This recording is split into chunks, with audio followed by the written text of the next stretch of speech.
Po simptomat më të shpeshta, simptoma më kryesore e sëmundjeve të zemrës është dhimbja e gjoksit. Dhimbja e gjoksit. Pacienti zakonisht dhimbja e gjoksit në aktivitet fizik. Pacienti kur është duke ecur, kur është duke ngjit shkallë, atëherë. Pastaj simptoma tjera ka lodhja, frymëzania e kështu me radhë.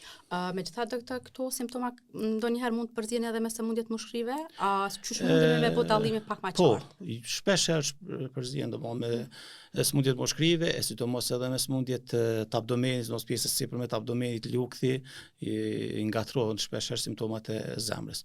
Mirë po një anamnezë, domthonë një bisedë më e detajuar me pacientin, shpesh herë determinon. Sëmundja kardiovaskulare numër 1, jo vetëm për çmimi dhe vdekje, po në gjithë botën, domethënë parafërsisht 18 milion njerëz në vit vdesin nga sëmundjet kardiovaskulare. Dhe në Kosovë parafërsisht rreth 50% e vdekjeve janë me natyrë sëmundje kardiovaskulare.